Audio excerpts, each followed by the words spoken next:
Vítajte všetci, moje meno je Natán a budem vás správať za strihom videa, tak môžeme sa rovno pustiť na to. Prvé tutoriály budú zamerané pre začiatočníkov, kde sa naučíte pracovať s nejakým programom, naučíte sa tu strihať, pridávať efekty, kolorovať a podobne. Poďte následne na to budete vedieť tieto veci využívať aj pri iných programoch. A prečo je tomu tak? Je to preto, že tých programov na strihanie je mnoho. Tak si ich poďme zo pár vymenovať. Je nimi napríklad Lightworks, Sony Vegas, Final Cut Pro, Premiera a mnoho ďalších, aj Corel má vlastný program na strihanie, napríklad aj Nero a podobne. Tentokrát sa zameráme na Premiéru, je to preto, že je to viacej pre mňa priateľný program, kde vám viem vysvetliť isté veci, tak poďme rovno na to. Po spustení Premiéry na vás vybehne uvítacie okno a my si môžeme rovno vytvoriť nový projekt, kde nastavujeme názov projektu, umiestnenie ukladania daného projektu a nejaké základné nastavenia. Ak vlastníte grafickú kartu NVIDIA alebo AMD, odškrtnite podporu GPU, urýchli vám to niekoľkonásobne rendering a aj prácu s videom. Ak nevlastníte, tak zvyčajne je to zaškrtnuté na podpore CPU a nemáte ani na výber. Môže sa ale stať, že vlastníte, ale nemôžete odškrtnúť GPU. V tom prípade je plno tutoriálov na internete, ako povoliť vašu grafickú kartu a jeden vám tam aj hodím do linku. Čo sa týče timeliny vo videu, je len na vás, či to budete chcieť zobrazovať v timecode alebo frameoch, to isté platí aj pri audiu. Capture formát súvisí s kamerou, ktorú vlastníte. Primárne je to nastavené na digital video, ale môžete to prenastaviť na high definition video. Vo výsledku však bude závisieť, ako nastavíte výstup videa, pretože nemá to veľký vplyv. Sketch disk súvisí s tým, kde sa vám ukladajú rôzne náhľady na video, audio, rôzne autosavy. Zaberá to niekedy strašne veľa miesta, odporúčam, ak vlastníte SSD-čkové disky a máte to ešte zároveň aj systémový disk z toho spravený, zmeniť to umiestnenie, pretože zvyčajne sa vám tým zapracuje celý disk, ale sú to každopádne len dočasné súbory, ktoré potom neskôr po ukončení projektu môžete zmazať. A následne odkliknete OK a môžete začať pracovať s novým projektom. Pri otvorení nového projektu sa vám zobrazia tieto okná a aj lišty. Niektoré z nich som si ja už povypínal, pretože ich osobne nepoužívam.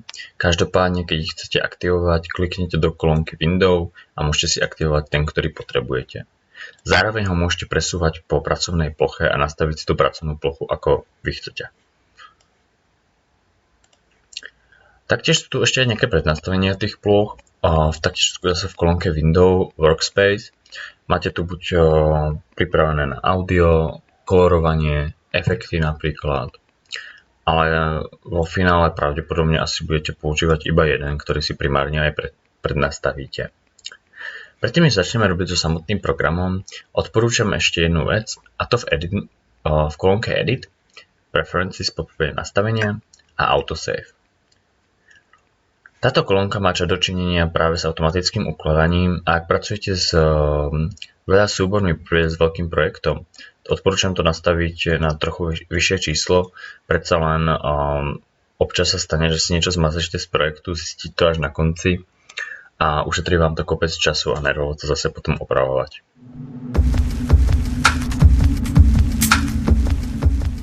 Takže importovanie súborov do projektu máme na výber dve možnosti, a to buď priamo cez program, klikneme do okna projekt a dáme import, vyberieme súbory, ktoré tam chceme načítať a máme ich tu.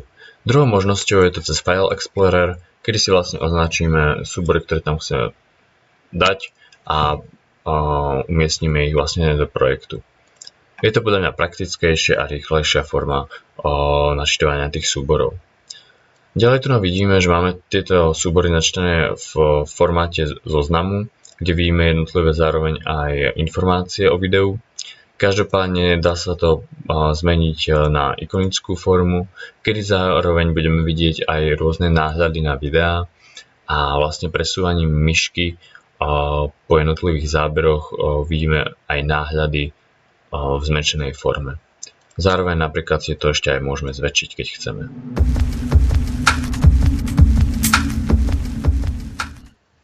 importovanie videa na timelineu, zase máme dve možnosti. A to buď presunutím videa na timelineu, kedy sa nám vlastne sekvencia vytvorí z daného videa a skopírujú sa jednotlivé nastavenia podľa videa, podľa formátu videa. Alebo to môžeme spraviť manuálne, a to kliknutím do projektu pravého tlačítka a vytvoriť novú sekvenciu, kedy si vyberieme z rôznych prednastavení sekvencie. Ja vo väčšine prípadoch používam AVCHD v rozlíšení 1920x1080 pri 25 frameoch. Môžete si aj tú danú sekvenciu premenovať a stlačíte OK. Následne presuniete video na timelineu. Táto hláška vám vybehne v prípade, že formát videa je iný ako nastavenia sekvencie. Máte na výber zase dve možnosti. Change sequence setting, to by znamenalo, že by sa daná sekvencia prispôsobila formátu videa, alebo keep existing settings, čo vlastne znamená, že sa dané video len skopíruje so svojimi zachovanými hodnotami.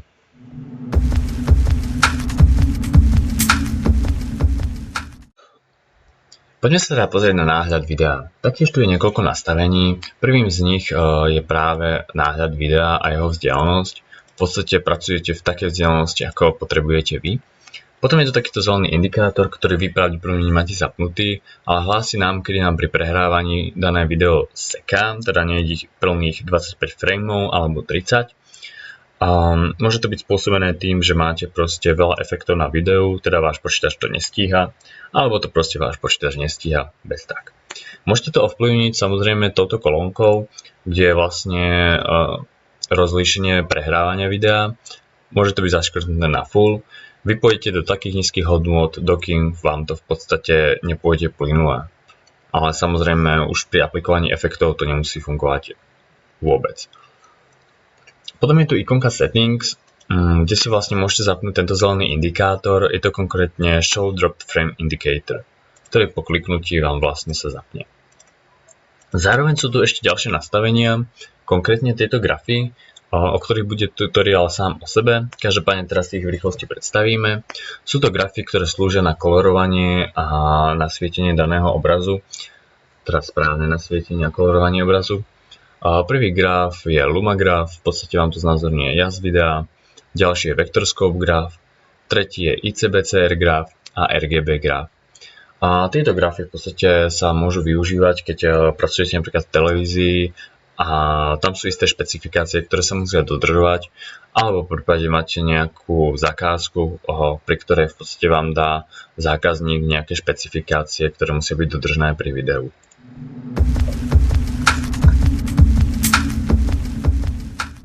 Poďme sa pozrieť na Effect Control Panel a samotné efekty.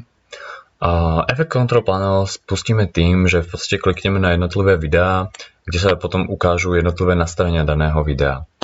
V nastaveniach, keď sa pozrieme, môžeme meniť pozíciu daného videa, môžeme meniť jeho veľkosť alebo zmenšenie. Tu by som ešte odporúčal, ak v podstate nastane u vás toto, že budete mať video, ktoré je vo menšom formáte ako je sekvencia. Buď to môžete urobiť manuálne, že ho zväčšíte pomocou tohto nastavenia, alebo to necháte na programe, čo viacej odporúčam, pretože sa vyhnete možno prípadným okrajom. Kliknite pravým na video a dáte Scale to Frame Size. A následne na to môžete aj zväčšovať, zmenšovať. Potom je to taktiež napríklad rotácia. Môžete meniť stredový bod videa. Rozdiel medzi stredovým bodom a pozíciou je tá, že stredový bod videa ovplyvňuje niektoré efekty. Napríklad, keď presuniem stredový bod a začne aplikovať rotáciu, tak ten sa momentálne nachádza asi niekde tu vo videu. Kdežto, keď zmením len pozíciu, stredový bod sa vždy bude nachádzať v strede videa a tým pádom sa nič ako keby nemení. Zároveň je tu anti-flicker filter. Tento filter slúži na to, buď je jednička, nulka alebo nejaké menšie iné hodnoty medzi tým. Ak sa nám vo videu nachádzajú nejaké čiary, tak to dokáže odstrániť. Využívali to staré monitory CTR-kové a týmito hodnotami sa to dá v podstate obmedziť. Zároveň tu máme ešte akoby priehľadnosť, v podstate rôzne prekrývania videa. alebo samotné spomalovanie, zrýchľovanie videa. Dá sa to samozrejme, odporúčam zase pomocou tohto tu na nastavenia, kliknite práve na video, speed and duration a môžete ho spomaliť alebo zrýchliť, ako to chcete vy. Zároveň tu máme niekoľko efektov. Efektov panel v podstate funguje tým spôsobom, že si vyberiete nejaké efekty, ktoré chcete. Ja som si tu pripravil tie najzákladnejšie. Fast Color Correction slúži na rýchlu úpravu záberov.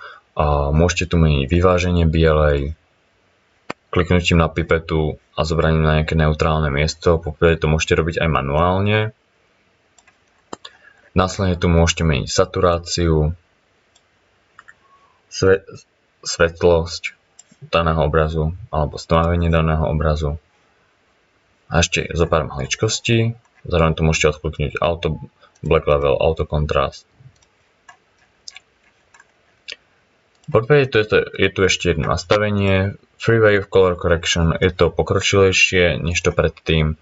Tu už môžete meniť napríklad farbu jasu, farbu stredných tónov, farbu tieňov a plus tu môžete meniť ešte nejaké špecificky ďalšie nastavenia. Čo sa týče prechodov medzi jednotlivými videami,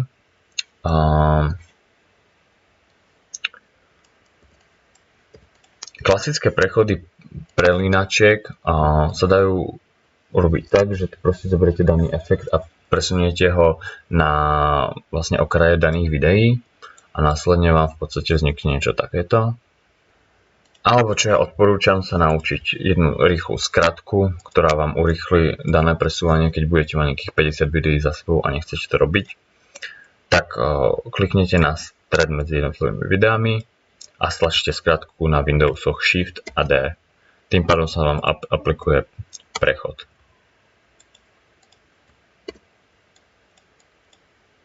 Napríklad.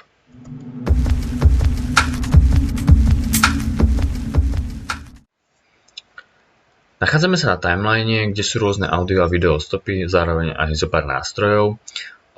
Môžete pridávať alebo uberať audio stopy alebo video tým, že kliknete pravým do prázdnej plochy a pridáte audio alebo video stopu. Po prípade ich môžete mazať, a to tým, že máte označené všetky video a audio stopy, ktoré sú prázdne a tým sa zmažú, alebo môžete zmazať jednotlivé audio a video stopy.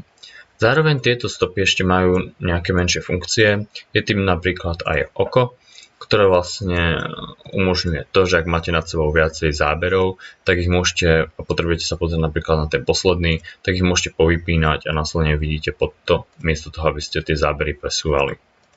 To isté platí u audia, môžete ich stišovať, poprípade môžete zapnúť solo track, čo by znamenalo, že sa bude prehrávať momentálne iba táto jedna audiostopa. Zároveň ich môžete aj zväčšovať dvojklikom do prázdnej plochy vedľa toho. Ďalej tu ešte máme nástroj na uzamykanie video alebo audiostopy. Tento nástroj proste slúži na to, keď nechcete, aby ste už s danou audiostopou posúvali. Hore na lište máme ďalší nástroj, konkrétne hlavne magnet, Snap Tool.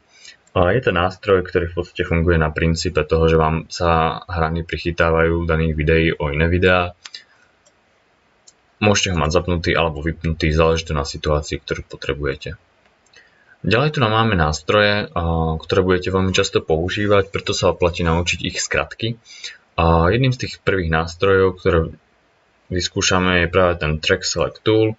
Tento nástroj umožňuje to, že ak posúvate nejaké video, tak všetky videá za ním sa posúvajú, čiže miesto toho, aby ste manuálne označili všetky videá, ktoré môžu ísť aj 20 minút dozadu, len zoberiete tento nástroj a posuniete prvý a s tým pádom sa posunú aj ďalšie a nebudete mať problém s tým. Ďalej je tu nástroj Ripple Edit Tool. Tento nástroj funguje na princípe, keď máte napríklad pri sebe videá a nechcete ich dávať do nového videostopy alebo audiostopy, tak miesto toho iba vlastne kliknete na koniec videa a môžete ho predĺžovať alebo skracovať s tým, že po jeho aplikovaní v podstate sa ostatné videá buď priblížia alebo vzdialia. Ripple Rolling Edit Tool je v podstate obdobia tohto nástroja s tým rozdielom, že kliknite zase na okraj videa s tým, že sa ale jedno video skracuje a druhé sa predĺžuje. Ray Stretch Tool je nástroj, ktorý ja osobne veľmi nepoužívam. Je to nástroj, ktorý vlastne je podobný ako Speed a Duration. V podstate spraví to, že vám buď zrýchli video, alebo ho spomalí. Závisí od vás. Osobne ja uprednostňujem práve Speed a Duration. Ďalej tu máme nástroj na strihanie videí. V podstate Ďalej tu je nástroj ako Slip Tool. Tento nástroj funguje na tom princípe, že ak máte nejaké video už postrihané a povedzme, že potrebujete nejaký záber trochu obmeniť, tak miesto toho, aby ste ich zase vytiahli hore na ďalšiu videostopu, zoberiete tento nástroj, kliknete na video a ako môžete vidieť, tak dané video sa vlastne ako keby obmienia samo v sebe tým, že vám ukazuje začiatočný záber a konečný záber a môžete zmeniť vlastne danú sekvenciu alebo dané video.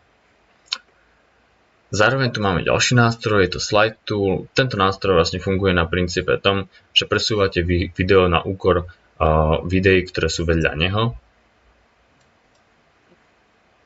Potom je tu Pen Tool. Tento nástroj funguje na princípe tom, že vlastne po aktivácii nejakých efektov, napríklad my tu máme aktivovanú čiaru na priehľadnosť. Môžeme si to zmeniť samozrejme aj napríklad na zväčšovanie alebo zmenšovanie. A teraz tu môžete pridávať manuálne body a približovať alebo zväčšovať. Vlastne približovať alebo zmenšovať. Samozrejme zase odporúčam ísť radšej do Effect Control panelu a tu si to môžete taktiež robiť. Je to prehľadnejšie, osobne si myslím. A pak tu máme vlastne Hand Tool, ktorý vlastne slúži na pohybovanie sa po timeline a zoom, na približovanie videí alebo po stlačení Altu na ich aj oddialovanie. Poďme sa teda pozrieť, prečo som rozprával na začiatku toľko o tých autosaveoch.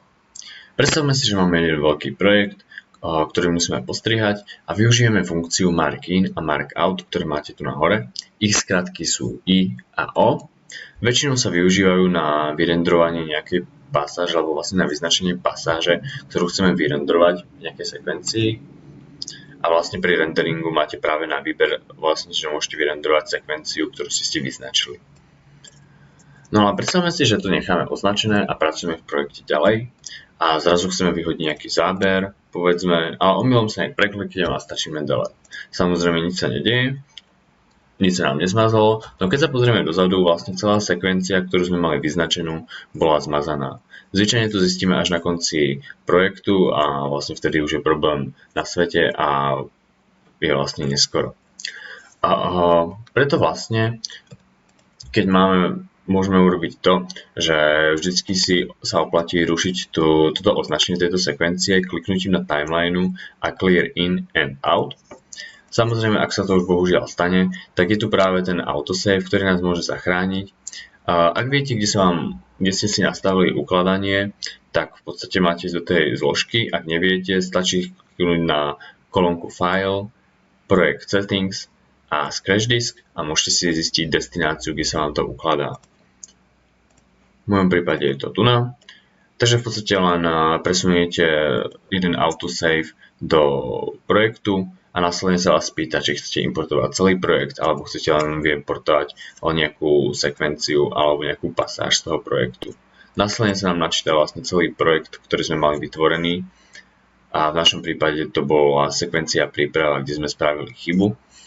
Takže tam si zoberieme celú tú sekvenciu opravenú, ktorá bola ešte vtedy v minulosti v poriadku. Tak a máme to tu načítané a v podstate si už len nájdete tú sekvenciu, ktorú vy potrebujete. Takže napríklad dajme tomu túto, necháte to naimportovať a máme vlastne vloženú danú sekvenciu, tú starú, ktorú vlastne nahradíme tú našu poškodenú alebo v prípade pokazanú sekvenciu. Tak ďakujem za pozornosť, dúfam, že sa vám to video páčilo a uvidíme sa v ďalšom tutoriáli a dovtedy sa mi snáď podarí urobiť aj krajšie intro.